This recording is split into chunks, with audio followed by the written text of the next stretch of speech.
Good day mga ka-sports natin dyan.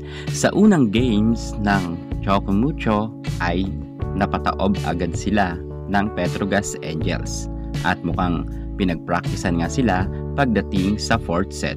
Bagamat nanalo naman sila ng isang set, ngunit masasabi ko na pahirapan makalusot nga ang Choco Mucho. Or marami naman nagsasabi na talagang malakas raw ang sabi nating Petrogas Angels. Pero ang ibang mga fans ng Choco Mucho ay hindi kumbinsido sa naging performance ng kanilang hinahangaan na team. Lalo't sinisisi nga nila ang kanilang coach or sinasabi ng ibang netizen na sa coach daw nagkaroon ng problema. Ngunit alam nyo ba na hindi lang sa pagre-reshuffle ng mga players ang inireklamo ng mga fans ng Choco Mucho? Maging si Dindin Santiago Manabat ay isa sa mga wineltahan ng mga netizen na di umano'y sinasabi ng karamihan na bakit raw ipinasok pa itong si Manabat. Gayon maalat daw ito at hindi na raw malakas, mahina na raw itong si Manabat. Ating pag-uusapan kung talagang humina na ba si Dindin Santiago Manabat. Pero bago ang lahat, subscribe ka muna. Click ang ating notification bell para lagi kang updated sa lahat ng issues sa volleyball. Susunod na.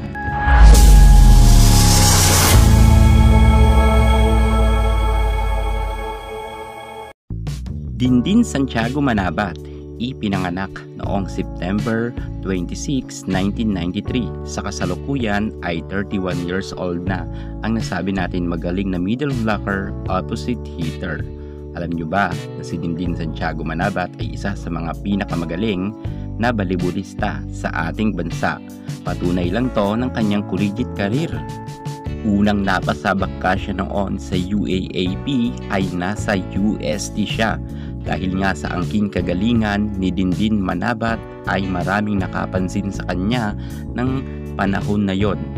At eto, laking gulat ng karamihan ng mga fans ng UST na nag-over the backwood nga ito sa NU Bulldogs. Ang Bulldogs noon, kung matatandaan natin, ang isa sa mga team na sobrang hirap na hirap makapasok para sa Final Four. Kung kaya nakuha nga nila itong si Manabat. At nang paglipat nga ni Dindin Santiago Manabat dito sa NU ay medyo gumanda na ang kanilang standing at nakakapasok na nga sila sa Final Four. At may time pa noon nakasama niya si Jaja Santiago na nagkaroon nga sila ng podium finish. Bagamat hindi sila nagkaroon ng gintong medalya, at least may napatunayan ang dalawang magkapatid na ito. At nang pagpasok ni Dindin Manabat sa pro ay hindi siya nahirapan dahil sa kanyang angking kagalingan ay maraming kumuha sa kanya na iba't ibang team. 2013 napasama nga siya sa Smart Maynilad Net Spikers, 2014 sa PLDT naman, 2014 at 2015 sa Petron Blaze Spiker nga si Dindin Manabat. At alam niyo ba na nag-champion sila dyan? At 2015 hanggang 2016 nasa RC Cola Army Lady Troopers naman itong si Manabat. At 2016 hanggang 2018 sa Photon Tornadoes naman siya, kung saan madalas rin silang magkaroon ng podium finish at nagkaroon siya dyan ng isang gintong medalya ng time niyang yan na nasa PSL siya.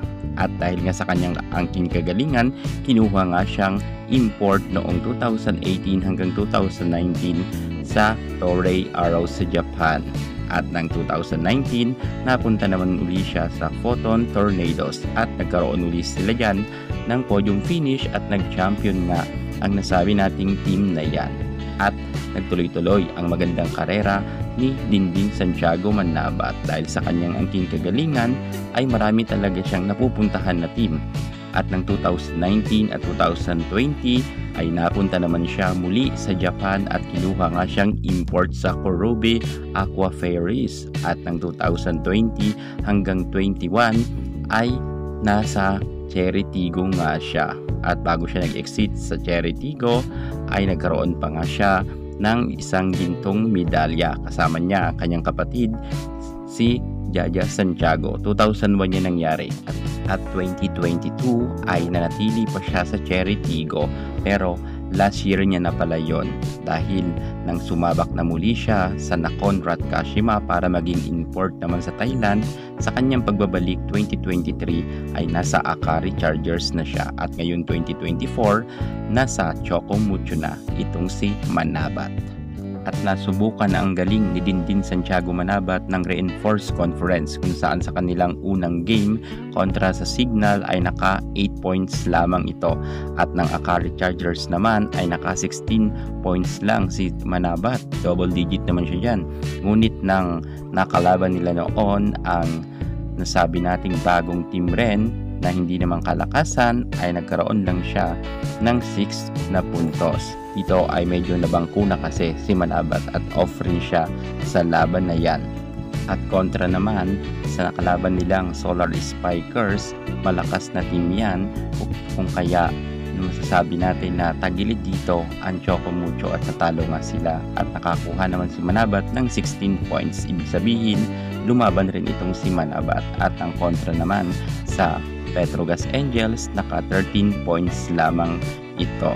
At ng laban nila kontra naman sa Cherry Tigo ay bumuno naman siya ng 17 na puntos. At ang Creamline naman ang kanilang nakatapat sa Reinforce, naka 10 points lamang itong si Manabat. At pagdating naman sa PLDT, nilaban naman ni Manabat dahil ito ang isa sa mga pinaka mataas niyang nakuhang puntos, naka 22 nga itong si Manabat. Ng Reinforced Conference to nangyari. So ibig sabihin may kagalingan naman si Manabat sapagkat karamihan naman ng mga games niya ay double digit. Bagamat ginalingan naman ni Dindin Manabat ng Reinforced Conference, nabash pa rin siya ng todo dahil nga sa kauna-unahang pagkakataon ng Reinforced, yan time na yan ay hindi nga nakapasok sa Final Four ang Choco Mucho dahil wala rin dyan si Sisi Rondina. Pero ngayon narito na si Sisi Rondina kaya't aasahan ng karamihan ng mga fans ng Choco Mucho na talagang magkakaroon muli sila ng podium finish at mas malakas sila dapat dahil magkakasama na itong si Manabat at Rondina na kung saan hindi pa ito nasubukan ng Choco Mucho at ito nga ang kauna-unahan na mangyayari. Ngunit napataob nga sila sa Second All-Filipino Conference ng nasabi nating Petrogas Angels at dahil yan muli na naman nasisi si Dindin Santiago Manabat ng karamihan ng netizen. At kung mababasa nga ninyo sa mga comment section, maraming nagsasabi na medyo maalat na daw itong si Manabat at may nagsasabi rin na hindi na raw ito kagalingan at medyo humina na raw ito. Well mga ka-sports, ang masasabi ko naman dito, siguro lahat naman ng mga players nakikita natin na minsan ay off talaga ang laro. Kahit ang mga superstar nga natin gaya nila Gemma Galanza, Tots Carlos, Eliza Valdez at marami pang iba, minsan kahit sabihin natin na sobrang galing nila ay may araw rin na medyo mahina nga ang kanilang ipinupuntos. Siguro hindi lang to ang panahon para kay Dindin, pero alam ko babawi sila bukas sa kanilang laban kontra naman sa Galleries Tower High Risers. Alam ko na may kakayahan to si Dindin dahil hindi naman to kukunin ng iba't ibang team kung hindi ito magaling. Kita naman natin na ang ibang mga volleyball player madaling malaos or walang napupuntahan na ibang team. Pero look, itong si Manabat, kahit sabihin natin na hindi siya nananatili sa isang team, palipat-lipat siya, at least meron sa kanyang kumukuha dahil yan sa kanyang height rin at kanyang kagalingan. Kaya't abangan na lang natin at suportahan ang Choco Mucho sa nalalapit na nga nilang laban kontra sa Galleries Tower at bukas na nga yan magaganap ng alas 4. Ay sa tingin ko naman kayang-kaya pataubin ng Choco Mucho ang Galleries Tower. Abangan na lang natin ang pagbawi ng Choco Mucho.